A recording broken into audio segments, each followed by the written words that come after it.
Hey everybody, and welcome to the Paranormal Portal Pieces. This is our short channel for smaller format Paranormal Portal episodes that you can find full versions of over on youtube.com/paranormalportal.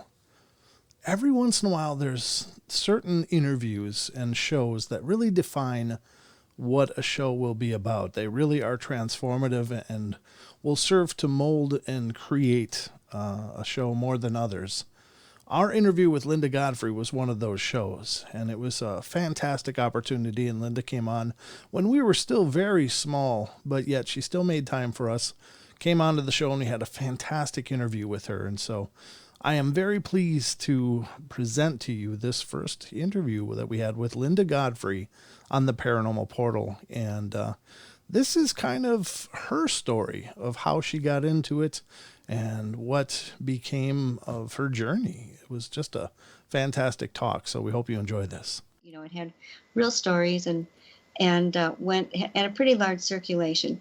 Mm-hmm. And I said, look, I'll make cartoons for you for free. I just really need to get published. And they liked them and seemed to be popular with the readers. So they started paying me $8 a week. Oh, wow. Yeah, and this was not the Depression either. I mean, you know, it was ridiculously little. But I just really, none of this that's occurred then or since has been for the money, obviously, because you can't get into a much lower pay scale than small town journalism, mm-hmm. You know, or books about weird things. There just, you know, there just isn't the audience that people assume there might be. So I was doing cartoons for them, actually several of them, mm-hmm. Editorial cartoons, and I had another little strip or two that I varied once in a while. And I was talking to the editor one day, one of the editors, about what I was going to do for the next week's cartoon. And he said, hey, by the way, one of our reporters just quit. You want to be a reporter? And that, I mean, I had no journalism experience in the real world, you know, per se. Uh-huh. And so I was a little surprised, but I was thinking to myself, well, how hard could that be? And maybe if I went there, you know, I could get more cartoons in the paper or something like that. Sure, yeah. And so I agreed. And it just so happened that I did a couple of very small articles. I did a real blockbuster about the very elderly couple that went to local nursing homes and played the piano for them. You probably haven't heard about that one. Oh. You know, that kind of thing. And then I got this tip, and I actually was working on a story about some dog mutilations that have been found, and things like a puppy mill with the local animal control officer. And about that time, I had also heard some rumors going around Elkhorn that Elkhorn, by the way, is the county seat in the center of Walworth County, Wisconsin, right on the border between Wisconsin and Illinois. And quite a small, kind of conservative town, but people were saying that they were seeing this thing that looked like, they'd say this thing that if there was such a thing as a werewolf, this is what it looked like. And the county, I mentioned it to the county animal control officer when I was over there talking to him, and said, hey, have you heard about this thing? Because I was a little concerned that, you know, there might be a rabid coyote or something like that mm-hmm. out there. And he said, oh, yeah, you mean this? And he pulled this manila file folder out of his desk that, no lie, was labeled werewolf. And inside of it were actual reports from people who were calling him and saying, I saw this thing. It looked like a werewolf. I don't know what it was. And it did this and that. And I thought right away, a little bell went off in my head. And I thought, you know, if you're wanting to hoax somebody, if you're wanting to pull a big thing on the public, you know, or have a joke, you don't call and leave all your contact information with a county official that can come and then, you know, charge you with fraud or whatever. Mm-hmm.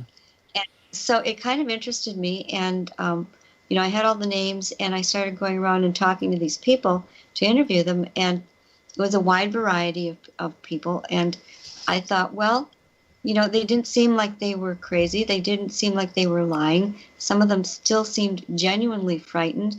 The sightings were not like all in one convenient lump like you would expect if, say, there was a bunch of teenage boys going out and, you know, just kind of concentrating. Usually those things don't last very long. They go out and have some fun for a few weeks or whatever. Mm-hmm. And this was going back to all the way to at least 1981 just right in that area around Bray Road, which is a stretch of maybe 3 to 4 miles just outside of Elkhorn. It's actually used as kind of a shortcut to the hospital for local people. And not what you'd expect. It doesn't look like a spook woods or anything like that at all. It's all private land, just farmhouses and some fields and things like that. Very ordinary looking Wisconsin countryside. But I started to believe these people, and none of them went back on their stories. They were all saying I would, do whatever to let people know about this. And so, the editor agreed we should run it because, when you've got a county official with a file folder marked werewolf, that's literally news. You can't not write about that. Right. And yeah, so I did, and we published it on New Year's Eve weekend when it's probably, like the worst news week of any time of the year. Right. Along with that little nursing home story. It wasn't even the front page. It was like a center fold up because I had made kind of a cartoonish sketch of what people seemed to be describing to me. Uh-huh. And, I remember the editor said, well, people have fun with it for a couple of weeks and then it'll just go away and they'll forget it. Well, that was the worst prediction ever made because 26 going on 27 years later, it's gotten huge. Right. And it took all that time. It really did not explode until the last maybe 3 or 4 years since the internet cryptozoology groups have gotten so large and popular, and there are lots of special Dogman Facebook pages dedicated just to that, and it's gotten a much wider audience. Not to mention podcasts like yours, spreading the word. But people think that or have the mistaken impression that I just immediately went into this big career with it, writing books, that kind of thing. And again, not true at all. I worked for that newspaper as just more or less a regular contributor and writer, and most of my stories were about. I actually received some awards for work on domestic violence and physically challenged children, different things like that. So I would write though. I never stopped getting the mail from people. What happened when this came out that shocked us was that it immediately went just bonkers in all kinds of press. The radio shows were calling me almost around the clock those first few weeks. It started with the local TV stations, Madison, Milwaukee, Chicago. Then I remember one of the first Inside Edition shows came out there, Sci-Fi's New in Search Of. And what happened with that was not only did that alert all the other media so that anytime there was need for somebody who was had the werewolf word in their description, I was kind of the only one for a long time.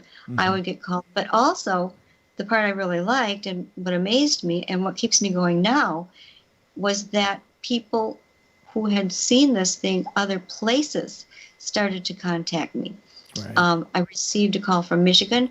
There was a man who had written kind of a jokey April Fool's joke type of ballad about the Michigan Dogman that played it, and this was in 1987, before the Beast of Bray Road, and people started calling him and saying, hey, that's no joke, man. My dad saw it, I saw it, whatever. And the same thing was happening in Wisconsin, and I was getting reports from all kinds of other states. Even I remember one early one was from the Virgin Islands that said they had kind of a similar creature there. Wow! And it was not ever explained to my satisfaction by anyone. I remember the animal control officer's explanation was that perhaps it was some kind of coyote, which, mind you, are normally about maybe 36 pounds. Yeah.